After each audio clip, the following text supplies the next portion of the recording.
Bismillahirrahmanirrahim. Pembahasan kita kali ini adalah tentang makna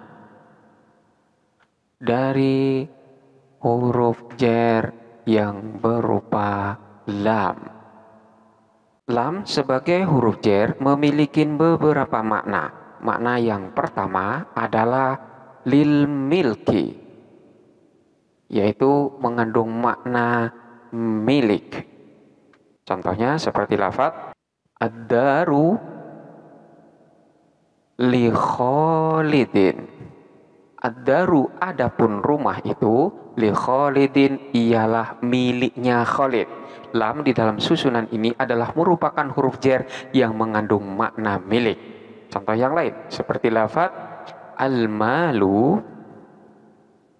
li Zaidin. Al-malu adapun harta itu li Zaidin ialah miliknya Zaid. Contoh yang ada dalam Al-Quran. Lillahi ma fis samawati wal ardi. Lillahi ialah milik Allah. Ma adapun segala sesuatu fis samawati yang ada di langit wal ardi dan yang ada di bumi. Seluruh lam yang ada di dalam susunan ini adalah huruf jar yang mengandung makna lil milki. Untuk lam yang mengandung makna lil milki ini ciri-cirinya adalah manakala dia terletak di antara dua zat dan isim yang terletak setelahnya adalah merupakan pemiliknya. Jadi bisa dilihat di dalam contoh-contoh ini, lam yang mengandung makna lil milki ini terletak setelah dua zat, artinya dua benda, bukan makna. Dan lafaz yang terletak setelahnya lam itu adalah merupakan pemiliknya. Jadi manakala sekalipun terletak di antara dua zat, namun kalimat isim yang terletak setelahnya lam tersebut bukan merupakan pemiliknya, maka lam tersebut tidak berfungsi untuk makna lil milki. Selanjutnya, makna yang kedua adalah bermakna syibhu al-milki, yang menyerupai milik. Ciri-ciri daripada syibhul milki ini adalah lam tersebut terletak di antara dua zat. Dan lafaz yang terletak setelahnya lam ini bukanlah pemilik. Jadi beda dengan makna yang pertama tadi, yaitu dia memang terletak di antara dua zat, namun lafaz yang terletak setelahnya lam adalah merupakan pemiliknya. Contohnya seperti lafaz al-jannatu lil mu'minin. Al-jannatu adapun sorga itu lil mu'minin ialah miliknya orang-orang mukmin. Dalam susunan ini, lam yang ada di dalam lil mu'minin adalah lam yang mengandung makna syibhul milki. Artinya, memang dia lam ini diberi makna milik, namun lafaz yang terletak setelahnya bukanlah merupakan pemilik sesungguhnya. Ini yang dimaksud dengan syibhul milki. Sekalipun lam ini diberi makna milik, namun ini bukanlah pemilik sesungguhnya. Hanya diperuntukkan untuk dia saja. Jadi al-jannatu adapun sorga itu lil mu'minin, miliknya orang mukmin. Sementara an-naru lil kafirin. Adapun neraka itu lil kafirin ialah miliknya orang-orang kafir. Sorga dan neraka itu hanyalah milik Allah. Sementara kedua lafaz mukmin dan kafirin hanyalah orang-orang yang menempatinya saja. Kemudian fungsi yang ketiga adalah di sini mengandung makna istihqaq.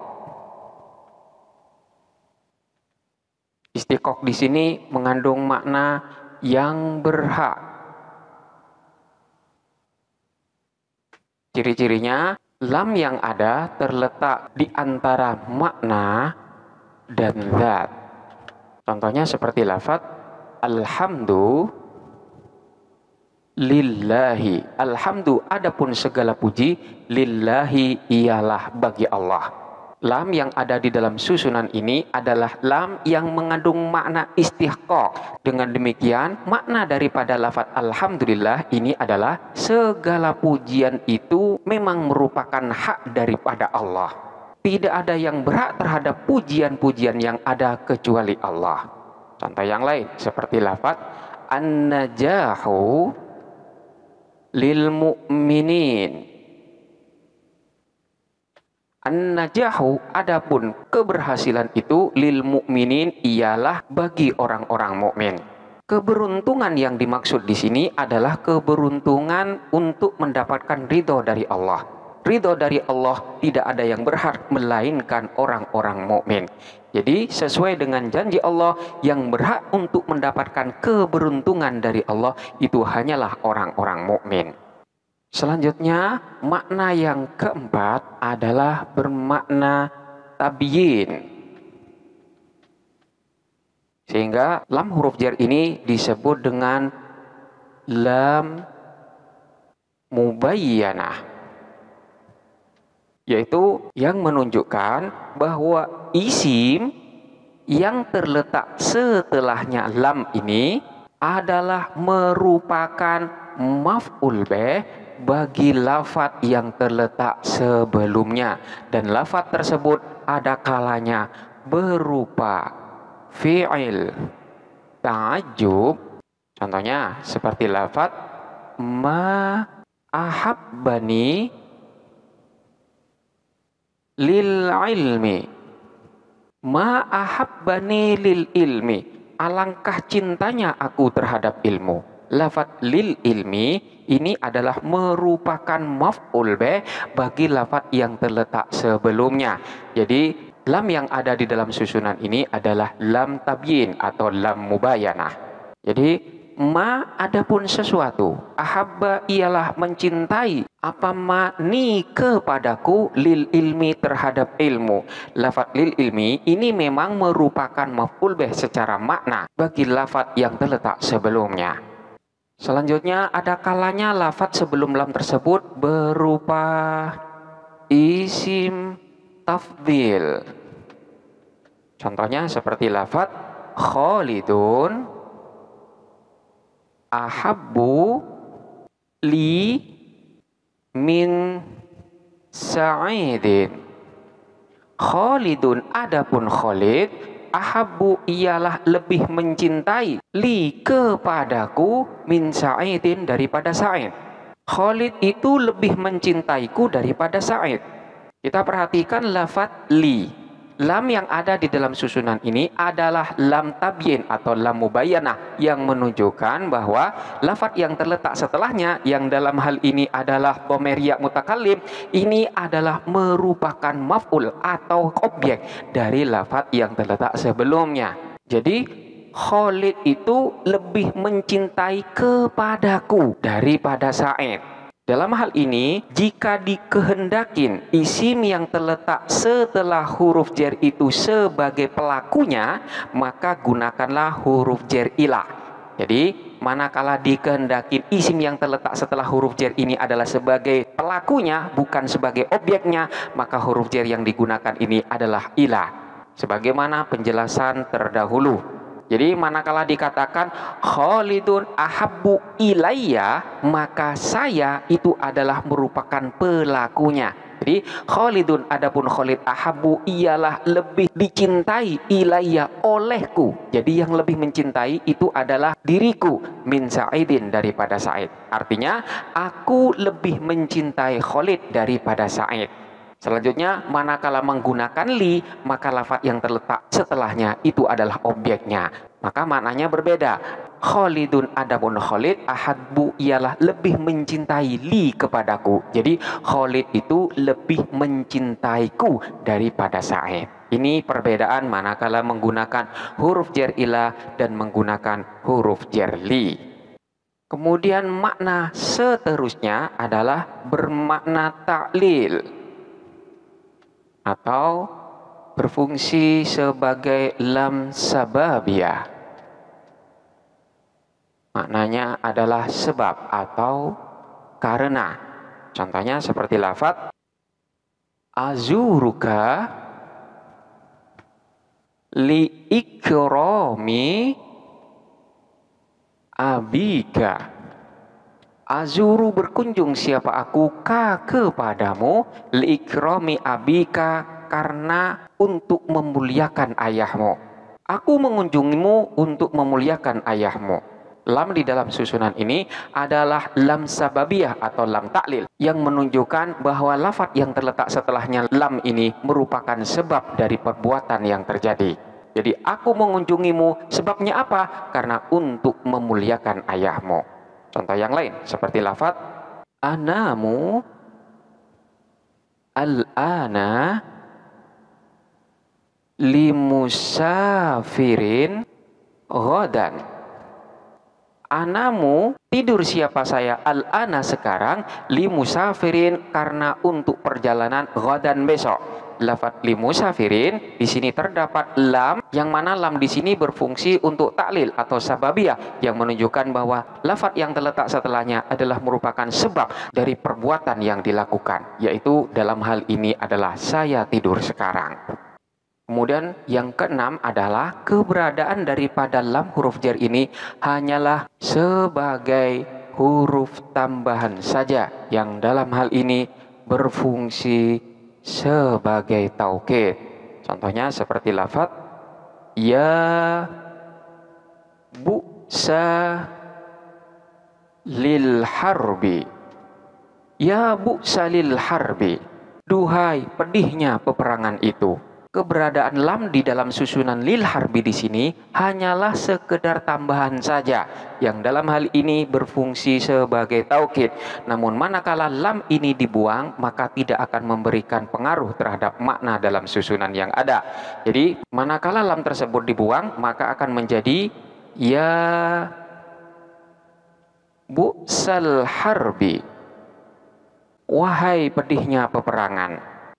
Kemudian fungsi yang ketujuh adalah berfungsi sebagai takwiyah, yaitu menguatkan.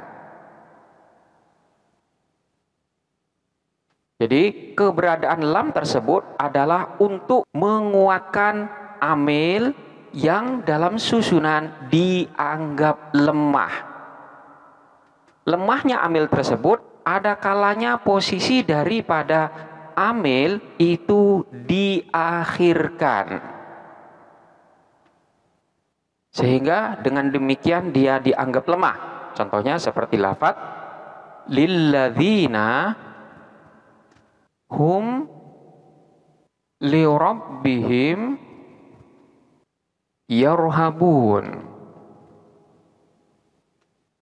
Lilladzina, bagi orang-orang, hum, adapun mereka, alladzina, lirabbihim, kepada Tuhannya, yarhabuna, ialah takut siapa mereka. Kita perhatikan lafadz lirabbihim. Keberadaan lam di dalam susunan ini adalah berfungsi untuk menguatkan amil, yaitu lafadz yarhabun, di mana keberadaan amil di sini dianggap lemah karena memang posisinya diakhirkan dari makmulnya. Jadi pada asalnya adalah lilladzina hum yarhabuna rabbahum, tanpa adanya lam. Selanjutnya karena memang posisi daripada amilnya yaitu lafadz yarhabun di sini diletakkan di akhir daripada makmulnya, maka yarhabun di sini dianggap lemah. Oleh karena itu pada amilnya diberilah lam takwiyah ini. Selanjutnya penyebab amil tersebut dianggap lemah adalah karena keberadaan daripada amil tersebut bukan berupa kalimat fi'il. Dengan demikian amil itu dianggap lemah. Contohnya seperti lafadz wa huwa al-haqqu musaddiqan lima ma'ahu. Wahwa, adapun dia Al-Quran, al-haqqu ialah kebenaran, musaddiqon, padahal membenarkan. Apa itu Al-Quran? Lima, terhadap sesuatu, ma'ahum, yang ada beserta mereka. Al-Quran itu adalah kitab yang benar dan membenarkan apa yang ada pada mereka. Kita perhatikan lafadz lima ma'ahum. Keberadaan lam di dalam susunan ini adalah untuk memperkuat amilnya, yang dalam hal ini lafadz musaddiqon. Lafadz musaddiqon ini adalah merupakan amil daripada ma. Namun amil di sini dianggap lemah karena memang musaddiqon bukanlah berupa kalimat fi'il. Sehingga pada makmulnya diberi tambahan lam taqwiyah. Contoh yang lain seperti lafadz inna rabbaka fa'alun lima yuridu. Inna sesungguhnya rabbaka Tuhanmu, fa'alun ialah zat yang maha melakukan, lima terhadap segala sesuatu, yuridu yang menghendakin siapa Allah. Kita perhatikan lafaz lima yuridu. Lam yang ada di dalam susunan ini adalah lam taqwiyah yang berfungsi untuk memperkuat dari amil, yaitu lafadz fa'al, karena memang lafadz fa'al ini dianggap lemah sebagai amil, sebabnya karena dia bukan berupa kalimat fi'il. Oleh karena itu pada makmulnya di sini diberi tambahan lam taqwiyah. Kemudian makna yang ke-8 dari huruf jar lam itu adalah mengandung makna intihau al-ghayah, yaitu mengandung makna batas akhir. Makna ini sama dengan makna dari huruf jar ilah. Contohnya seperti lafadz kullun yajri li ajalin musamman.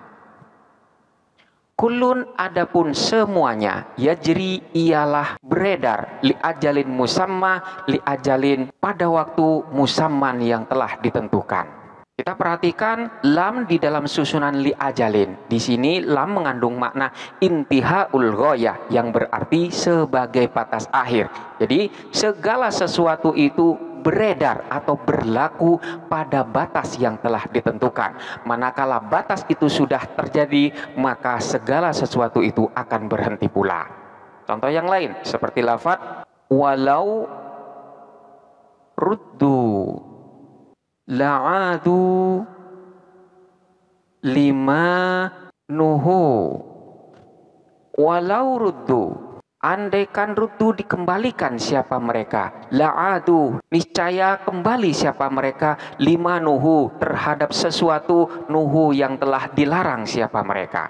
Sekiranya mereka dikembalikan ke dunia, tentulah mereka kembali pada kejahatan yang mereka telah dilarang mengerjakan hal itu. Kita perhatikan lafaz lima nuhu. Lam di dalam susunan lima nuhu itu adalah lam yang bermakna intihaul ghayah, di mana ini adalah merupakan batas akhir. Andaikan mereka itu dikembalikan lagi ke dunia, niscaya mereka akan kembali pula terhadap perbuatan yang telah dilarang.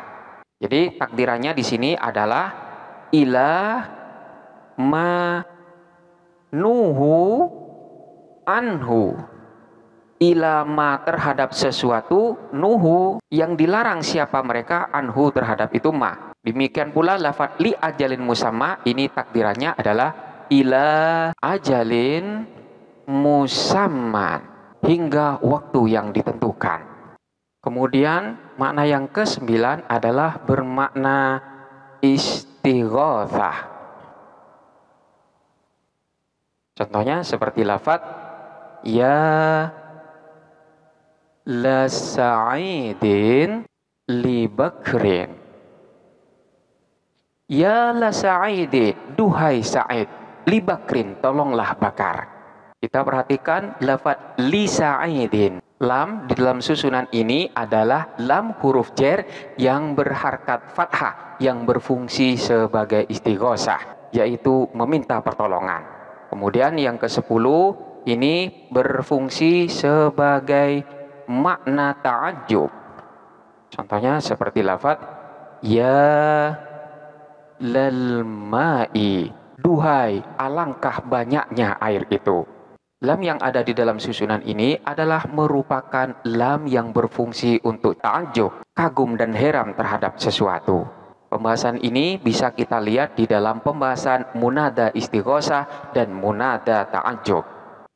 Kemudian makna selanjutnya adalah bermakna isti'la, yaitu bermakna yang sama dengan huruf jar ala. Baik isti'la di sini adalah isti'la yang termasuk di dalam makna hakiki. Contohnya seperti lafaz idza yutla alaihim yakhiruna lil adqani sujjadan. Idza manakala yutla dibacakan alaihim terhadap mereka, yakhiruna maka menyungkurkan siapa mereka, lil adqani pada wajah-wajah mereka, sujjadan padahal bersujud. Kita perhatikan lafaz lil adqani. Lam di dalam susunan ini adalah menunjukkan makna isti'la secara hakiki, di mana mereka itu menyungkurkan atau menempelkan wajah-wajah mereka di atas lantai tempat sujud. Apabila Al-Quran itu dibacakan kepada mereka, mereka menyungkurkan wajah mereka bersujud. Dan ada kalanya makna daripada isti'la di sini secara majazi. Contohnya seperti lafaz in ahsantum. Ahsantum li anfusikum. Wa in asatum falaha. In ahsantum, jika berbuat baik siapa kalian, ahsantum maka berbuat baik siapa kalian, li anfusikum untuk diri kalian. Wa in asatum, dan jika berbuat buruk siapa kalian, falaha maka untuk kalian juga. Ai ala anfusikum.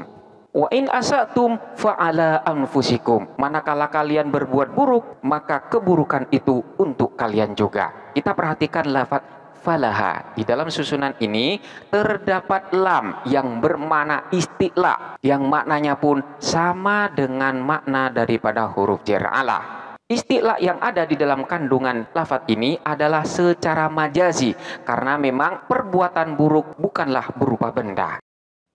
Kemudian makna yang ke-12 ini disebut dengan lam waktu atau lam tarikh, yaitu untuk menunjukkan makna waktu yang maknanya sama dengan ba'da, bermakna setelah. Contohnya seperti lafaz aqimis sholata liduluki asyamsi. Aqimis sholata, hendaklah melaksanakan siapa engkau as-sholata kepada sholat, liduluki syamsi, setelah tergelincirnya matahari. Jadi lam yang terletak di dalam susunan ini adalah lam waktu atau lam tarikh, yang dalam hal ini bermakna ba'da, jadi setelah tergelincirnya matahari. Contoh yang lain seperti lafaz sumu li ru'yatihi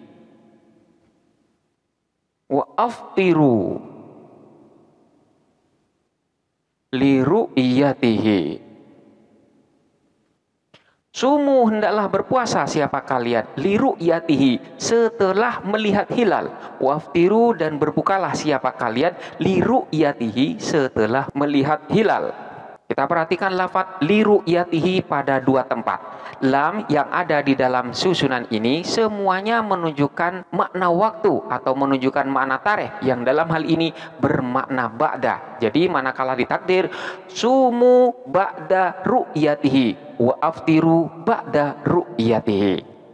Kemudian yang ke-13 di sini mengandung makna yang sama dengan ma'a. Jadi maknanya adalah bersama atau beserta.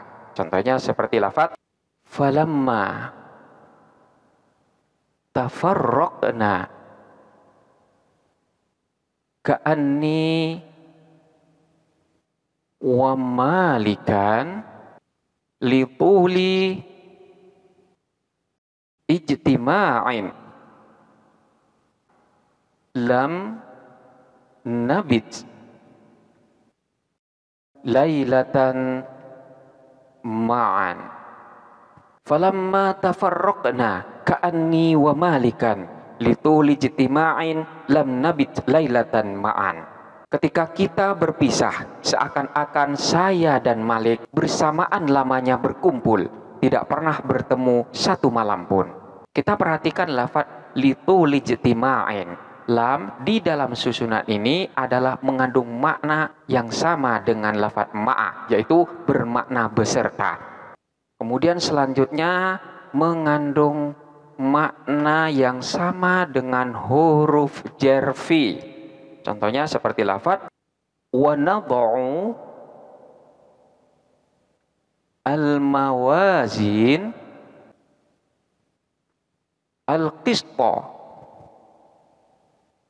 liyaumil qiyamati fala tudlamu nafsun syai'an. Wa nadha'u dan meletakkan siapa kami al-mawazina kepada timbangan-timbangan al-qista yang tepat liyaumil qiyamati pada hari kiamat. Fala tudlamu maka tidak dizalimi nafsun siapa seorang pun syai'an sedikit pun. Kami akan memasang timbangan yang tepat pada hari kiamat, maka tidak dirugikan seseorang pun barang sedikit pun. Kita perhatikan lafaz liyaumil qiyamati. Lam di dalam susunan ini mengandung makna sebagaimana huruf jarfi, yaitu bermakna pada. Jadi liyaumil qiyamati pada hari kiamat. Contoh yang lain seperti lafaz la yujalliha liwaqtiha illa huwa. La yujalliha, tidak ada yang dapat menjelaskan kepada kiamat, liwaktiha pada waktu kedatangan kiamat, illa huwa kecuali siapa dia Allah. Tidak seorang pun yang dapat menjelaskan waktu kedatangan hari kiamat selain dia Allah. Kita perhatikan lafaz liwaktiha. Lam di dalam susunan ini mengandung makna yang sama dengan huruf jarfi, yaitu mengandung makna pada. Liwaktiha pada waktu kedatangan hari kiamat. Selanjutnya makna yang ke-15 adalah mengandung makna yang sama dengan huruf jermin. Contohnya seperti lafaz sami'tu lahu surrohan. Sami itu mendengar siapa saya, lahu darinya, surrohan kepada suara yang lantang. Kita perhatikan lafaz lahu. Lam yang ada di dalam susunan ini mengandung makna min, yaitu mengandung makna dari. Jadi sami itu lahu, aku mendengarkan darinya. Kemudian makna yang ke-16 adalah bermakna taballu. Taballug di sini bermakna menyampaikan. Contohnya seperti lafaz qultu lahu. Qultu berkata siapa saya, lahu menyampaikan padanya. Jadi lam di dalam susunan ini bermakna taballug, yaitu bermakna menyampaikan. Jadi saya berkata menyampaikan padanya. Kemudian yang ke-17 ini bermakna yang sama dengan huruf jer'an. Contohnya seperti lafaz wa qala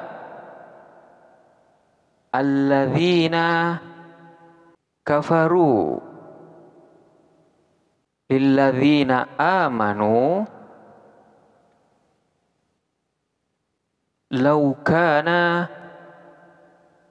khairan ma sabaquna ilaihi.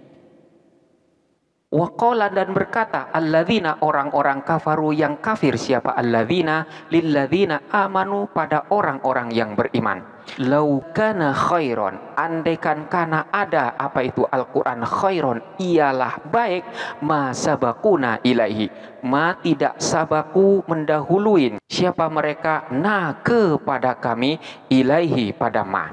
Dan orang-orang kafir berkata pada orang-orang yang beriman, kalau Al-Quran adalah baik, tentulah mereka tidaklah mendahului kami beriman kepadanya.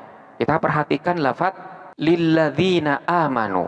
Lam di dalam susunan ini mengandung makna an, yaitu di sini bermakna anil ladzina amanu.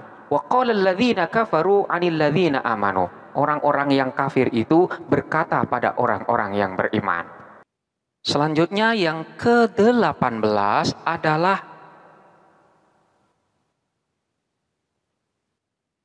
lam tersebut bermakna soirurah. Maknanya adalah menjadi kebalikan.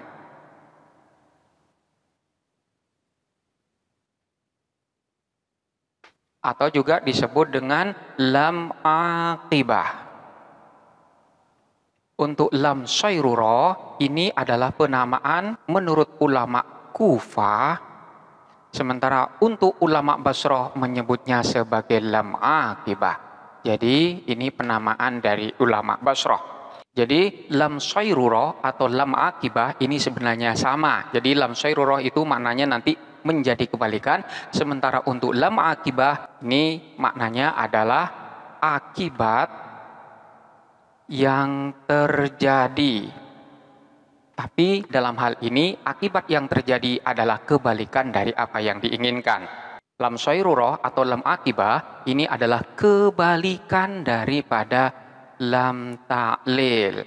Manakala lam soirurah atau lam aqibah ini maknanya adalah menjadi kebalikan atau akibat yang terjadi tidaklah seperti yang diinginkan. Sementara untuk lam ta'lil adalah sebab atau akibat yang terjadi itu seperti yang diinginkan. Kita ambil contoh seperti lafaz faltaqapahu.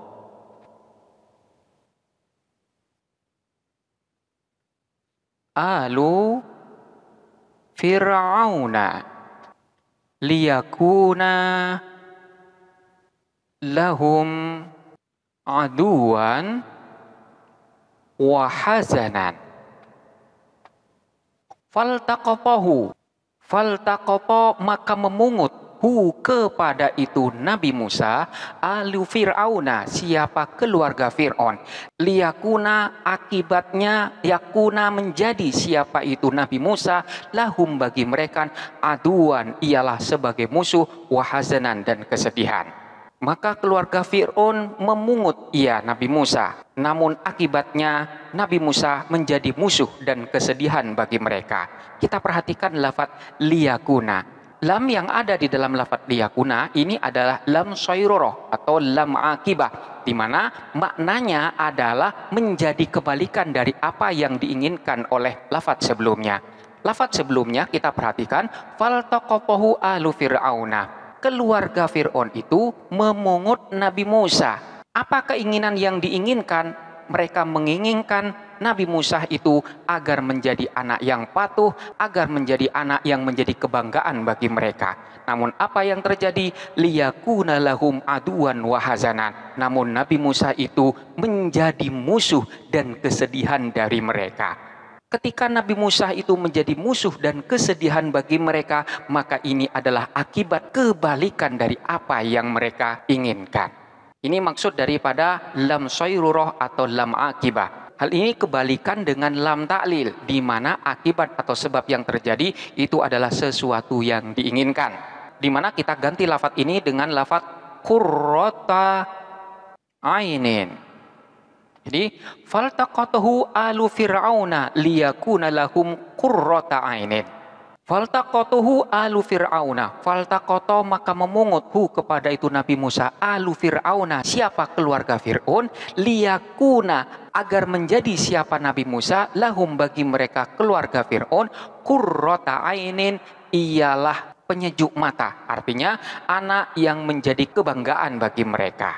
Dalam susunan ini lam yang ada pada lafadz liyakuna ini adalah lam ta'lil, bukan lam soirurah ataupun lam akibah, di mana akibat yang terjadi setelahnya lam adalah sesuatu yang diinginkan. Jadi ketika keluarga Fir'aun itu memungut Nabi Musa, maka keinginan mereka agar Nabi Musa itu menjadi qurrata ainin bagi mereka, anak yang berbakti dan anak yang dapat dibanggakan oleh mereka. Contoh yang lain seperti lafadz adzkuru durusi li'anjaha. Adzkuru belajar siapa saya atau mempelajari siapa saya, durusi kepada pelajaran-pelajaranku, li'anjaha agar berhasil siapa saya. Kita perhatikan lam yang ada pada lafadz li'anjaha. Lam yang ada pada lafadz ini adalah lam ta'lil, bukan lam soirurah ataupun lam akibah. Kenapa? Karena memang lafadz yang terletak setelahnya lam adalah sesuatu yang diakibatkan oleh lafadz yang terletak sebelum lam. Namun akibat di sini adalah sesuatu yang diinginkan. Jadi saya mempelajari pelajaran-pelajaranku untuk apa? Agar aku dapat berhasil atau agar aku dapat lulus. Jadi lam di sini karena memang akibat yang ditimbulkan adalah sesuatu yang diinginkan, maka ini adalah lam ta'lil. Contoh yang lain seperti lafadz uhadditsu shadiqi liyansohani. Uhadditsu berbicara siapa aku, sodiki kepada temanku, lian sohani agar memberi nasihat siapa dia sodiki ni kepadaku. Kita perhatikan lafadz lian sohani. Lam di sini adalah lam ta'lil, bukan lam soirurah dan bukan lam akibah. Kenapa? Karena makna yang terkandung di dalam lafadz yang terletak setelahnya lam ini adalah merupakan akibat atau sebab yang terjadi dari lafadz yang terletak sebelum lam. Namun akibat atau sebab yang ditimbulkan ini adalah sesuatu yang diinginkan. Jadi saya berbicara kepada temanku, atau bisa kita katakan saya curhat kepada temanku. Untuk apa? Lian sohani, agar temanku itu dapat memberikan nasihat kepadaku, agar dia dapat memberikan jalan keluar terhadap masalah-masalah yang ada pada diriku. Jadi lian sohani adalah sesuatu yang diinginkan dari perbuatan saya ketika saya itu berbicara dengan temanku. Ini adalah perbedaan antara lam soirurah yang juga disebut dengan lam akibah dengan lam ta'lil. Ini makna huruf jar lam yang ke-18. Kemudian makna yang ke-19 ini adalah sebagai taukid lin nafyi. Jadi untuk menguatkan peniadaan. Contohnya seperti lafadz wa ma kana Allahu liyu'adzibahum wa anta fihim. Wa makana dan tidak ada Allahu siapa Allah liyu'adzibahum ialah akan menyiksa siapa Allah hum kepada mereka, wa anta padahal adapun kamu fihim ialah berada di antara mereka. Allah tidak akan menyiksa mereka selama engkau hai Muhammad berada di antara mereka. Kita perhatikan lafadz liyu'adzibahum. Di sini terdapat lam huruf jar yang mengandung makna taukidun nafyi, artinya menguatkan peniadaan. Di mana makna di sini adalah Allah benar-benar tidak akan menyiksa mereka. Kemudian makna yang ke-20 adalah bermakna tamlik, yaitu memberikan kepemilikan. Jadi memberikan milik atau memberikan kepemilikan. Contohnya seperti lafadz wahabtu ad-dara li Zaidin. Wahabtu memberikan siapa saya ad-dara kepada rumah li Zaidin untuk dimiliki Zaid. Lam di dalam susunan ini adalah lam yang mengandung makna tamlik, di mana saya memberikan kepemilikan pada Zaid terhadap rumah itu.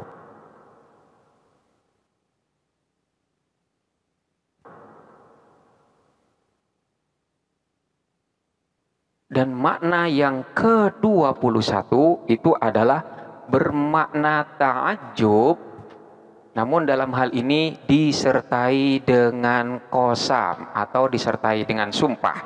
Contohnya seperti lafaz lillahi yabqa 'alal ayyam. Lillahi yabqa 'alal ayyam. Demi Allah, sungguh mengagumkan, dia masih tetap pada hari ini. Kita perhatikan lafaz lillahi. Lam yang ada di dalam susunan ini adalah mengandung makna ta'ajub yang disertai sumpah. Jadi di sini maknanya kagum yang disertai dengan sumpah. Sungguh mengagumkan demi Allah. Yabqa 'alal ayyam. Demikianlah beberapa makna dan beberapa fungsi daripada huruf jar yang berupa lam. Selanjutnya silahkan dipelajarin dengan seksama dan sampai jumpa pada pembahasan berikutnya.